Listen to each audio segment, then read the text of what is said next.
नमस्कार मित्रांनो, लग्नानंतर होईलच प्रेम या मालिकेच्या 29 मार्चच्या भागामध्ये आता विजयने अंगठी घालून झाल्यानंतर पार्थ आता रम्याला म्हणतो, रम्या आता तू अंगठी घाल. तेव्हा रम्या आता पार्थकडे बघून हसत असते आणि सर्वजण आता पार्थकडेच बघत असतात. इतक्यातच मित्रांनो आता नंदिनीला अचानकपणे उलटी येऊ लागते आणि तिला सहन होत नाही म्हटल्यानंतर ती आतमध्येच धावत जाते. तर तेव्हा काव्या अगं ताई असं म्हणत तिच्या मागे जाते आणि जीवासुद्धा तिच्या मागे जातो. आणि तेव्हा जीवा थोडंसं पुढं जातो आणि काव्याला सुद्धा थांबवतो आणि म्हणतो, तू थांब इथे, मी बघतो. असं म्हणून तो आता नंदिनीच्या मागे आतमध्ये जातो. आणि ज्यावेळेस तो खोलीमध्ये जात असतो तर तेव्हा नंदिनी त्याला सुद्धा थांबवते आणि म्हणते, तुम्ही जावा तिकडे. आणि ती स्वतःच आतमध्ये जाते आणि दरवाजाच बंद करून घेते. तर जीवा तिला थांबवायचा प्रयत्न करत असतो, पण नंदिनी त्याचं ऐकत नाही आणि आतमध्ये निघून जाते. तर जीवा म्हणतो, अगं काय होते तुला आणि मला का बाहेर ठेवलेस तू? आणि याला काय अर्थ आहे? आणि अगं उलटी होणं नॉर्मल आहे, असं काय करतेस तू? आणि एकदमच तो म्हणतो, अगं तूच नव्हतीस का म्हणालीस लग्नाच्या पहिल्या रात्री नवरा बायकोंच्या मध्ये ऑकवर्डनेस नसतो. आणि तेव्हा त्याला तो क्षणसुद्धा आठवतो ज्यावेळेस नंदिनी त्याला म्हणालेली असते, अहो म्हातारपणामध्ये एकमेकांची दुखणी कुपणी काढायची आहेत आपल्याला. आणि त्याची सुरुवात आजपासूनच झाली आहे असं समजा. आणि ते आठवल्यानंतर जीवा म्हणतो, बोलली होतीस का नाहीस? मग आत्ता मला सांग, आपणच एकमेकांची काळजी घ्यायला हवी का नाही? असं म्हणून परत तो नंदिनीला हाक मारू लागतो आणि म्हणत असतो, अगं नंदिनी दरवाजा उघड. आणि तो सारखं सारखं दरवाजा वाजवत असतो. तर इकडे आता खाली विक्रम मानिनीला म्हणतो, अगं मानिनी बघ तरी जा, काय झाले तिला बघून तरी ये जा. तर मानिनी हो असं म्हणून चाललेली असते. तर तेव्हा पार्थ तिला थांबवतो आणि म्हणतो, नाही नाही काही गरज नाही आहे, जीवा गेलाय ना, आपण ना एंगेजमेंट सेरेमनी पुढे नेऊयात, थांबायला नको आपण, प्लीज अंगठी घाल ना तू रम्या. आणि असं त्यानं म्हटल्यानंतर रम्या परत धक्क्यात जाते थोडीशी आणि म्हणते, अरे नंदिनी तिला बरं वाटत नाहीये बहुतेक, आपण थांबूयात ना, ती येईल ना खाली. तर पार्थ म्हणतो, पण गरज काय काय काय गरज काय आहे थांबायची?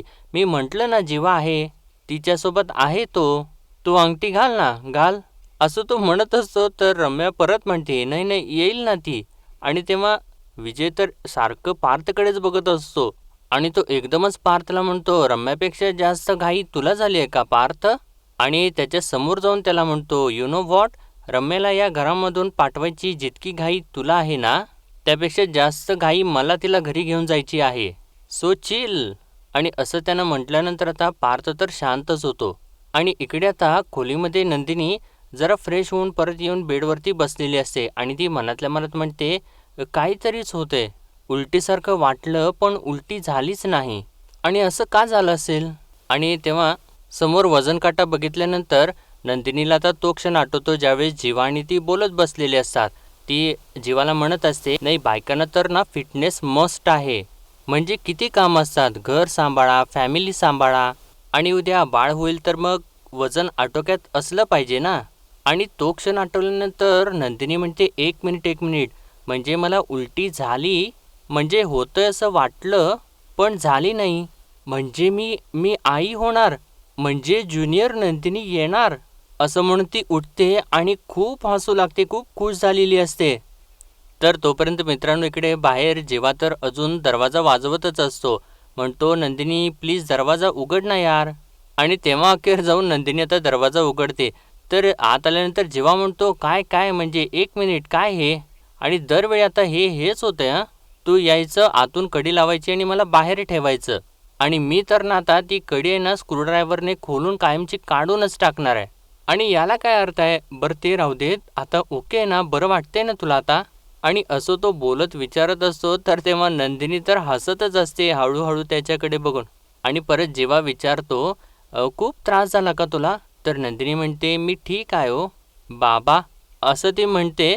तर तेव्हा जीवा म्हणत असतो, बरं ठीक आहे चल, आता सगळेजण वाट बघतायत खाली, असं म्हणून तो फिरून चाललेला असतो. आणि परत त्याच्या लक्षात येतं की नंदिनी आता काहीतरी म्हणाली. आणि तो आता मागे वळतो आणि नंदिनीला विचारतो, तू आता काय बोलली? तर नंदिनी हसत असते आणि म्हणते, कुठे काय? तर जेव्हा म्हणतो, नाही नाही तू आत्ता बोललीस बघ, मी ठीक आहे हो बाबा. आणि म्हणतो, बघ तू आत्ता बाबा या शब्दावरती स्ट्रेस दिलास. आणि तो थोडंसं थांबून म्हणतो, तुला उलटी झाली, आय मीन कोरडी उलटी? असं त्यानं म्हटल्यानंतर आता नंदिनी हसत हसत लाजूसुद्धा लागते. आणि त्यानंतर थोडीशी बाजूला जाते. तर तेव्हा जीवा तिच्याजवळ जातो आणि म्हणतो, "सॉरी, सॉरी, म्हणजे तू बाबा मी आई." आणि परत जीभ दावतो आणि म्हणतो, "सॉरी, सॉरी, म्हणजे मी बाबा तू आई." आणि हसत हसत म्हणतो, "छोटू नंदी येणार." आणि म्हणतो, "नाही, नाही, नाही, म्हणजे छोटी नंदू येणार." असं म्हणून तो दंगाच करू लागतो, "आई, बाबा." तर तेव्हा नंदिनी जीवाला थांबवते. म्हणते, "नाही, नाही, एवढ्यात घाई करू नका." तर तेव्हा जीवाला कंट्रोलच होत नसतं. तर नंदिनी म्हणते, "अहो थांबा, थांबा जरा. आधी आपण शांतपणाने बोलूयात, मग सगळ्यांना सांगूयात." तर तेव्हा जीवा तर एवढा खुश झालेला असतो, त्याला अजिबात कंट्रोल होत नसतं आणि तो नंदिनीला मिठीच मारतो आणि म्हणतो, "ओके, ओके, पण अगं मी आज सॉलिड खुश आहे यार." तर तेव्हा नंदिनी म्हणते, "पण आता अशी मिठी मारता येणार नाही हां, साईड हग करावं लागेल." तर जीवा विचारतो, "का?" आणि त्यानंतर खूपच खुश होत असतो आणि म्हणतो, "आय लव्ह यू यार, आय लव्ह यू. पण आता माझी वाट लागणार यार." आणि म्हणतो, म्हणजे मी या नंदिनीवर प्रेम करू का या, म्हणजे मी कन्फ्यूज आहे यार." तर नंदिनी म्हणते, "दोघांमध्ये हवा तेव्हा तिसरा येणं यासारखं सुख नाही." तर जीवासुद्धा म्हणतो, "हो, यस, यस, यस." असं म्हणून तो खूप हसत असतो, खूप खुश झालेला असतो. तर नंदिनी म्हणते, "नाही, आपण खूप लांबचा विचार करतोय का? बास बास, चला आता खाली जाऊयात.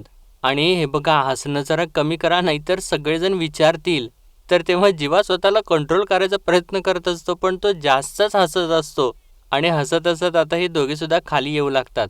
तेव्हा पार्थ आता म्हणजे विजयनं असं म्हटल्यानंतर त्याला म्हणू लागतो, "नाही, माझं म्हणणं जरा वेगळं होतं. म्हणजे ही एंगेजमेंट एकदा झाली." असं म्हणत असताना विजय तर त्याच्याकडे रोखूनच बघत असतो. तर विक्रम आता मध्ये पडतो आणि म्हणतो, "नाही, नाही, मी सांगतो तसं काही नाही आहे बाळा. रम्या आमच्या सगळ्यांसाठी खूपच जवळची आहे. तिचं सगळं काही सुरळीत व्हावं, छान व्हावं, हीच आमच्या सगळ्यांची इच्छा आहे." आणि तेव्हा काव्यासुद्धा आता बोलत पुढे येते आणि म्हणते, "एक्झॅक्टली. अहो विजय, तुमच्या रूपात ना रम्याला खरंच खूप चांगला पार्टनर मिळालेला आहे. एक चांगला मित्र मिळाला आहे. तिला समजून घेणारं, तिची काळजी करणारं, तिचं असं हक्काचं हक्काचं माणूस तिला मिळालेला आहे. आता ही सोयरीक जुळताना कुठल्याही गोष्टीचा अडथळा येऊ नये, असंच आम्हाला सगळ्यांना वाटतंय." आणि पार्थचं सुद्धा तेच म्हणणं होतं. आणि तेव्हा पार्थसुद्धा म्हणतो, "हो, ऑफकोर्स येस." आणि इतक्यातच आता हे दोघेसुद्धा खाली येऊ लागतात. तर तेव्हा जीवा खूपच खुश हसत असतो आणि आता नंदिनीला एकदम हळूवार सावकाश तो खाली घेऊन येत असतो. आणि तेव्हा खाली आल्यानंतर मानिनी विचारते, "नंदिनी, काय ओके आहेस ना तू?" तर नंदिनी म्हणते, "नाही, काही नाही आई, सगळं काही ठीक आहे." आणि रम्याला म्हणते, "रम्या सॉरी खरंच." आणि विजयला सुद्धा म्हणते, "विजय खरंच सॉरी. माझ्यामुळे थांबायला लागलं हो सगळ्यांना." तर तेव्हा जेव्हा थोडीशी कॉमेडी करतो, म्हणतो, "मला वाटलं वड्यांच्यामुळे सगळेजण थांबले होते की काय?" आणि तेव्हा सर्वजण हसूच लागतात.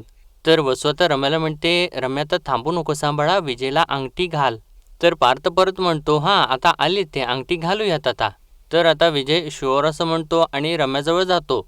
तर रम्यासुद्धा अजून परत आणि आडेवेडे घेतच असते आणि एकदा ती पार्थकडे बघत असते, परत अंगठीकडे बघत असते आणि त्यानंतर अखेर अंगठी हातामध्ये घेते आणि तेव्हा विजय लगेचच आपला हात पुढे करतो आणि त्यानंतर अखेर रम्या विजयच्या हातामध्ये अंगठी घालते, बोटामध्ये अंगठी घालते आणि तेव्हा लगेचच सर्वजण टाळ्या वाजवू लागतात आणि सर्वजण या दोघांचे अभिनंदन करत असतात.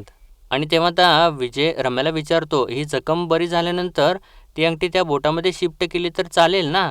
तर विजयची आईसुद्धा म्हणते, "हो, हो, अगदीच. म्हणजे जखम बरी झाली ना, की आपण लगेचच अंगठीचा कार्यक्रम करूयात." तर तेव्हा आता जीवा लगेचच पुढे येतो आणि म्हणतो, "घ्या, घ्या, पेढे घ्या, पेढे."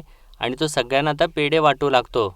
सगळ्यात अगोदर रम्याला पेढा देतो आणि विजयकडे जाऊन त्याला म्हणतो, "अरे, तुला तर विजू, नाही, नाही, आय मीन जिजू म्हटलं पाहिजे." असं म्हणून त्याला पेढा भरवतो. तर विजय थोडंसं तिरकस पार्थकडे बघतो आणि परत जीवाला म्हणतो, "तुझ्यासारख्या चांगल्या माणसाने मला काहीही म्हटलं तरी चालेल." आणि त्याला तो पेढा भरवतो. म्हणजे पार्थला ते थोडंसं समजतं आणि जीवाला सुद्धा थोडंसं खटकतं आणि त्यानंतर आता जेव्हा परत सगळ्यांना पेढा वाटतो आणि त्यानंतर आता काव्या एक पेढा घेते आणि नंदिनीकडे जाते आणि तिला पेढा भरवत असते आणि म्हणते, "अगं ताई, मला माहिती आहे तुझा डाएट आहे, पण आजचा दिवस किती गोड आहे. आजच्या पुरतं तू मोड ना डाएट." तर नंदिनी पेढा आपल्या हातात घेते आणि म्हणते, "आजचा दिवस खरंच खूप छान आहे काव्या आणि यापुढचा प्रत्येक दिवस छानच असणार आहे." असं म्हणून ती तिला पेढा भरवते. आणि तेव्हा या दोघींचं असं चाललेलं असतं आणि इकडे पार्थ तर थोडासा रागाला आलेला असतो. म्हणजे त्याच्या चेहऱ्यावरती ते तसं दिसत असतं. आणि त्यानंतर आता मित्रांनो, रात्री म्हणजे हे सगळं काही कार्यक्रम वगैरे आवरल्यानंतर खोलीत आल्यानंतर काव्या पार्थला म्हणते, तुम्ही विजयसोबत तुसड्यासारखं वागलात. तर तेव्हा पार्थ म्हणतो, काय म्हणतेस? मी विजयसोबत तुसड्यासारखा वागलो? तर तेव्हा काव्या म्हणते, होय. काय तुमची नजरानजरेने टशन सुरू होती? सगळ्यांनी बघितली ती, आणि त्याची सुरुवात तुम्ही सुरू केली हां पार्थ. तर पार्थ म्हणतो, होल्ड ऑन, तुम्ही उगीचच काहीतरी तर्कवितर्क लावू नका. नंदिनी वरती गेल्यानंतर मी फक्त रम्याला अंगठी घालायचा आग्रह केला. तो विजय ना उगाचच, असं तो म्हणत असताना काव्या म्हणते, उगाच? विजयची होणारी बायको आहे रम्या. तिला जर असं कोणी उगाचच पुश करत असेल तर ते तिची बाजू नाही का घेणार? आणि जर आता इमॅजिन करा, जर उगीचच मला कोणी तर पुश करत असेल तर माझी बाजू घेऊन तुम्ही बोलणार नाही का? तेव्हा पार्थ म्हणतो, हे बघा, झालो असेल मी थोडा हायपर, पण माझा हेतू हा होता की रम्याने काहीतरी कारण काढून ही एंगेजमेंट कॉल ऑफ करायला नको. तेव्हा काव्या म्हणते, अहो पार्थ, काय हे तुम्ही अजून तिथेच आहात का हो? आणि काय हे तुमचं? मला ना आता तुमच्यात आणि रम्यामध्ये पडायचंच नाही आहे. मला ना माझी बाकीची पण टेन्शन्स आहेत. तेव्हा पार्थ तर विचारतो, कुठली टेन्शन? तर काव्या म्हणते, खारुताईचं. तर पार्थ म्हणतो, त्यांचं काय टेन्शन? तेव्हा काव्या म्हणते, अहो आठवण येते हो मला तिची, आणि लवकरच जाणार आहे मी तिला भेटायला.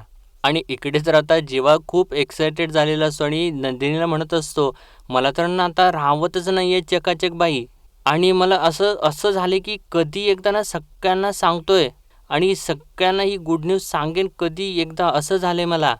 थांब ना, सांगतो ना मी, प्लीज, असं तो म्हणत असतो. तर तेव्हा नंदिनी त्याचं तोंडच धरते आणि त्याला मागे खेचते आणि म्हणते, अहो काय तुम्ही कशाला एवढी घाई करताय? तेव्हा जेव्हा म्हणतो, पण घाई न करण्याचं काय कारण आहे? तेव्हा नंदिनी म्हणते, मी तुम्हाला मगाशी काय म्हणाले, मी उद्या डॉक्टरांच्याकडे जाऊन येते, सगळं काही कन्फर्म करते, मग सांगूयात. तर तेव्हा जेव्हा थोडासा अपसेट होतो आणि म्हणतो, ठीक आहे, पण ना आता मला असं झालं की कधी एकदा हा उद्याचा उजाडतोय, आणि उद्या मी डॉक्टरांच्याकडे मी सुद्धा येऊ ना तुझ्यासोबत? तेव्हा नंदिनी म्हणते, अजिबात नाही, तुमचा काही एक भरोसा नाही आहे. मी आतमध्ये डॉक्टरांच्याकडे गेल्यानंतर ना बाहेरच्या बाहेर अख्ख्या हॉस्पिटलला मिठाई वाटाल तुम्ही. धीर हा शब्दच नाही आहे तुमच्या डिक्शनरीत. तेव्हा जीवा म्हणतो, हो, धीर हा शब्द नाही आहे माझ्या डिक्शनरीमध्ये, कारण ना मी अधीर झालोय बाबा व्हायला. मी आणि पार्थदादा चाळीत वाढलो अगं. बाबांचा पगारही तेव्हा जेमतेम होता, पण तरीसुद्धा बाबांनी खूप चांगलं वाढवलं हां आम्हाला. जे हवं आहे ते सगळं काही दिलं. पण तेव्हा ज्या गोष्टी परिस्थितीमुळे घ्यायला जमत नव्हत्या ना, तेव्हा त्यांनी आम्हाला समजावलं की पार्थ जीवा, आत्ता आपली परिस्थिती नाही आहे या वस्तू घेण्याची, पण मी देईन, नंतर नक्की घेऊन देईन. पण आमच्या बाबतीत काय झालं, हा नंतर जेव्हा आला ना तेव्हा आमचं बालपण निघून गेलं होतं. परिस्थिती सुधारली तेव्हा ना त्या महागड्या खेळण्यांची जागा अभ्यासाच्या पुस्तकांनी आणि कामाच्या लॅपटॉपनी घेतली. आणि मला ना आपल्या बाळाच्या बाबतीत असं होऊ द्यायचं नाही आहे.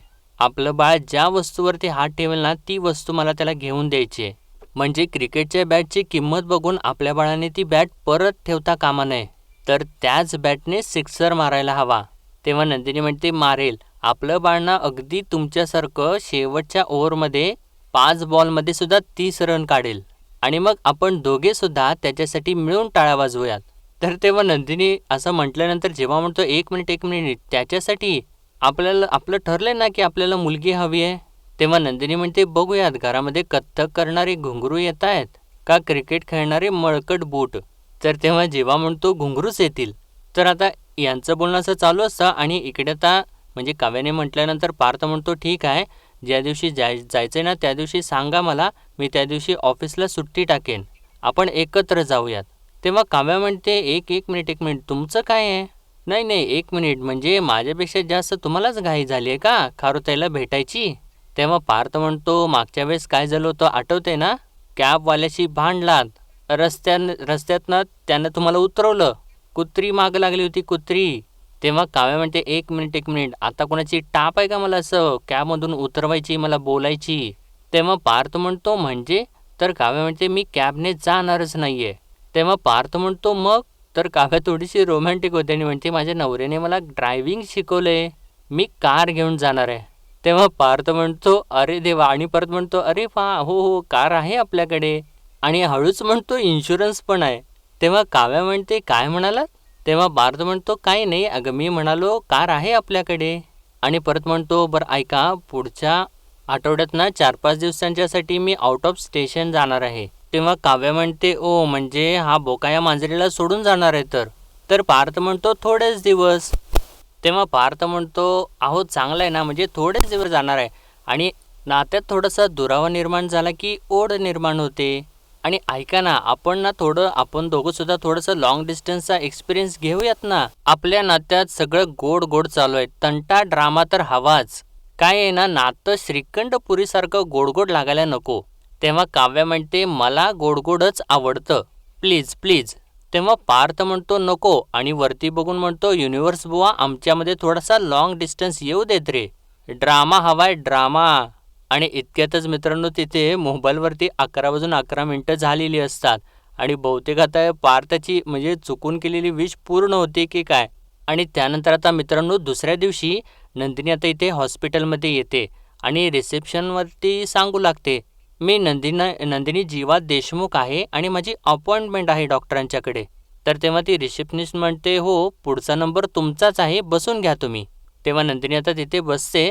तर तेव्हाच तिथे शेजारी एक बाई फोनवरती बोलत असते आणि म्हणते, मला तर नाही आवडत सूप, मला मच्छी फ्राय करून ठेव. तुला सूपच बनवायचं आहे ना, मग मी ना तुला चिमिरीची सूपची रेसिपी धाडते बघ. आणि असं सगळं काही बोलून ती फोन ठेवते. तर तेव्हा नंदिनी म्हणते, चिमुरी म्हणजे खेकडा ना. तर तेव्हा ती बाई म्हणते, हां हां खेकरा खेकरा. तो खेकरा असताना खेकरा असं मस्त धुवायचा, तो असा उकळवायचा आणि त्याच्या नांग्या असतात ना त्या असं चेचायच्या. म्हणजे ती सगळी काही सूप करायची रेसिपीच सांगू लागते नंदिनीला. आणि रेसिपी सांगून झाल्यानंतर म्हणते, खावाला लई भारी लागतंय. तेव्हा नंदिनी म्हणते, हो पण हे सगळं खूप गरम पडेल ना. तेव्हा ती बाई म्हणते, तो कोमट झाल्यावरच पिवायचं असतं.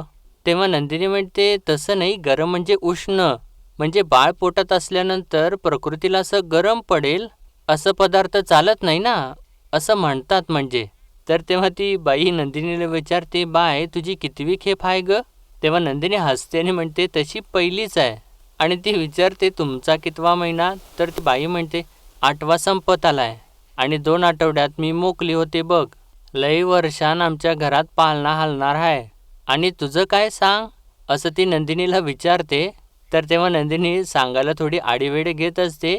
तेव्हा ती बाई म्हणते, बरं बरं ठीक आहे, राहू देत राहू देत. पण तुला एक गोष्ट सांगू का, एका गरोदर बाईची दुसऱ्या गरोदर बाईला नजर लागत नाही. आणि इतक्यातच म्हणजे यांचं बोलणं असं चालू असतं तर ती रिसेप्शनिस्ट आता नंदिनीला हाक मारते आणि सांगते, तुमचा नंबर आहे. तेव्हा नंदिनी तिथून उठते आणि त्या बाईला सांगून आतमध्ये जाते. आणि मित्रांनो आता इतक्यातच इकडे काव्या जी असते ती अनिशाच्या खोलीमध्ये पोहोचते आणि मागून जाऊन हळूच तिचे डोळे पकडते. तर तेव्हा अनिशा हसत असते आणि कोण आहे कोण आहे असं म्हणत असते. तर तेव्हा काव्या जरासा मांजरीचा आवाज वगैरे काढून दाखवते.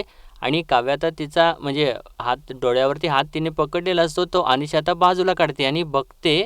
आणि तिचा मूड परत थोडासा स्पॉईल होतो. तर ती एकदमच असं रूडली म्हणते, अच्छा काव्या का.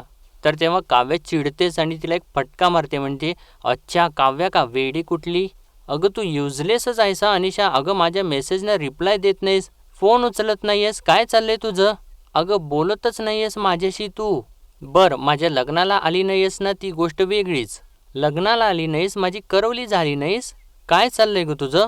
अगं तुला माहीत नाही आहे अनिशा, तू नसताना या गेल्या काही दिवसात इतक्या इंटरेस्टिंग गोष्टी घडल्या आहेत. मी तुला काय सांगू, तू आधीच बस बस. आणि आता तुला सगळं काही ऐकायला लागेल अनिशा, असं म्हणून तिला ती सांगू लागते. लग्नानंतर मी पार्थ देशमुखांना स्वयंपाक करायला शिकवलं, पार्थ देशमुखांनी मला गाडी चालवायला शिकवलंय. अगं आम्ही ना आता कपल्स रील्ससुद्धा करायला लागलो आहे. आणि आमच्या रील्सना ना असं कमीत कमी 90,000 लाईक्स तर येतातच येतात आणि व्हायरल होत आहेत रील्स. आणि इतकी मजा येते ना रील्स करायला, असं ती एकदम सगळं काही एक्सायटेड होऊन बोलत असते. पण अनिशाचं मात्र तिला एवढा त्याच्यामध्ये इंटरेस्टच नसतो, तिचं तोंड तर पडलेलंच असतं. तेव्हा काव्या पुढं म्हणते, आणि हो पार्थ देशमुख ऑफिसमधून आल्यानंतर आम्ही दोघं रोज असं किचनमध्ये उभा राहून दोघं मिळून असं स्वयंपाक करतो सगळ्यांच्यासाठी. खरंच खूप मजा येते ग अनिशा, काय छान छान इंटरेस्टिंग गोष्टी घडतायत. पण त्या बघायला तू नाही आहेस ना, म्हणून डोकं फिरतं माझं. आणि हे बघ माझं सगळं काही मी तुला सांगितलंय, आता तू तुझं मला सगळं काही सांग पहिल्यापासून शेवटपर्यंत, आणि कुठलाही गॉसिप मिस नाही झाला पाहिजे, कळलं. बरं ते सगळं सोड, अनिशा मॅडम, माझ्या लग्नाला आली नाहीस तू, ते का नाही आलीस ते सांग. तेव्हा आता अनिशा एकदमच काव्याला म्हणते, मी मेन्स पास झाले काव्या, आणि मी तुझ्या लग्नाला आले नाही कारण त्या दिवशी माझा इंटरव्ह्यू होता. आणि तुमच्या तर काही हे आता लक्षातच नसेल ना. कलेक्टर काव्या देशमुख असं म्हणता म्हणता ती म्हणते, ओ ओ sorry sorry, Mrs Kavya Parth Deshmukh. आणि आता असं अनिशाने म्हटल्यानंतर काव्याला तर खूप मोठा धक्का बसतो. आणि आत्ता तिला सगळं काही क्लिअर होतं की अनिशा अशी का वागत होती. आणि मित्रांनो, आजचा भाग इथेच संपतो आणि पुढील भागामध्ये आपण पाहणार आहोत. इकडे आता नंदिनी डॉक्टरना दाखवून घरी आलेली असते आणि ती खूप रडत असते आणि रडत रडत सांगते, डॉक्टरांनी सांगितलंय की माझं आई होणं खूप कठीण आहे. आणि ते ऐकल्यानंतर आता सगळ्यांना धक्काच बसतो. आणि तेवढ्यातच इकडे मित्रांनो आता डोरबेल वाजते आणि तेव्हा काव्य दरवाजा उघडायला जाते तर पार्थ आलेला असतो. आणि तो तर चक्क एवढा म्हणजे खुश असतो, तो काव्याला उचलूनच घेतो आणि एकदम जोरात ओरडत सांगतो, हत्तीवरून साखर वाटा रे, माझी बायको आई होणार आहे. आणि तेव्हा तर सगळेजण एकदम आनंदाने पुढे जातात आणि या दोघांना मिठी वगैरे मारत असतात. पण नंदिनी आणि जीवा मात्र तसेच मागे थांबतात, कारण यांच्या आयुष्यामध्ये तर दुःख आलेलं असतं ना मित्रांनो. आणि तेव्हा तर जीवा थोडंसं पुढं जाऊन नंदिनीला सावरू लागतो आणि तो स्वतःला सुद्धा सावरत असतो. पण इकडे पार्थ आणि काव्या मात्र खूपच खुश असतात. तर मित्रांनो, आजच्या पुरतं एवढंच आणि भेटूया परत उद्याच्या भागामध्ये. तोपर्यंत आपल्या व्हिडिओला लाईक, शेअर आणि सबस्क्राईब नक्कीच करा. धन्यवाद.